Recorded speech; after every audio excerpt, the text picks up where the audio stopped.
अगर आपको प्रेपोज़िशन के इस्तेमाल में कुछ डिफ़िकल्टी आती है, तो ये वीडियो आपके लिए है। चाहे आप मैट्रिकुलेशन के स्टूडेंट हैं, एफएससी के स्टूडेंट हैं और आपको प्रेपोज़िशन के इस्तेमाल में, प्रेपोज़िशन का क्वेश्चन अटेम्प्ट करने में डिफ़िकल्टी आती है, तो इस वीडियो को आप मुकम्मल देखिएगा। आप प्रेपोज़िशन को 2 हिस्सों में डिवाइड कर लें। एक होती हैं फ़िक्स्ड प्रेपोज़िशंस और एक होती हैं नॉन फ़िक्स्ड प्रेपोज़िशंस।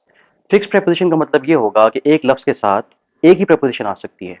मिसाल के तौर पे डिवोटेड के साथ हमेशा टू ही आएगा, अफ्रेड के साथ हमेशा ऑफ ही आएगा। या जिस तरह प्रेपोज़िशन स्टार्ट होती हैं किसी किताब के अंदर, तो आमतौर पे लिखा होता है एक्ट अपॉन, अबाइड बाय। तो ये जो लफ्ज़ हैं इनके साथ एक ही प्रेपोज़िशन जो है वो आ सकती है हमेशा।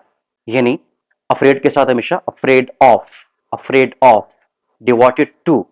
वो जो लफ्ज़ होता है जिसके साथ प्रेपोज़िशन आती है वो आमतौर पे वर्ब या एडजेक्टिव होता है। तो अगर आपने याद करना है तो आपने याद रखना है कि वो जो लफ्ज़ है उसके साथ प्रेपोज़िशन कौन-सी आएगी? फ़िक्स्ड प्रेपोज़िशन में।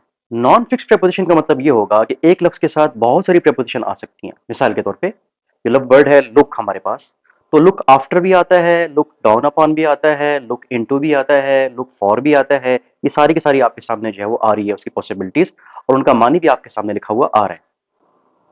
एक लफ्ज़ के साथ अगर बहुत सारी प्रीपोज़िशंस आ रही हैं, तो फिर आपने करना क्या है कि आपने उसका कॉन्टेक्स्ट देखना है, इससे आपको सबक देखना है। मिसाल के तौर पे मैं ये कह सकता हूँ कि I am looking after my ill mother. यहाँ लुक आफ्टर आया है, ये मुझे कैसे पता चला कि मैंने इसका से आपको सबक देखा कि किसी पेशेंट के देखभाल की बात हो रही है, इसलिए इसके साथ लुक आफ्टर ही आ सकता है। अब लुक डाउन अपॉन भी आ सकता है, लुक अप भी होता है, लुक इनटू भी होता है, लुक फॉर भी होता है। तो इसके डिफरेंट कॉम्बिनेशंस हैं, ये नॉन फिक्स्ड प्रीपोज़िशंस हैं और इसमें आपने साको सबाक ही देखना है।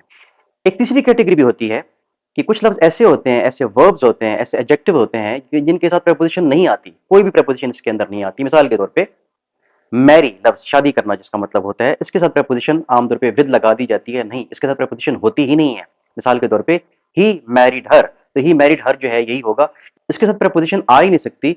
ही मैरिड विद हर अगर आप लिखेंगे तो वो गलत होगा, ही मैरिड हर ही होगा।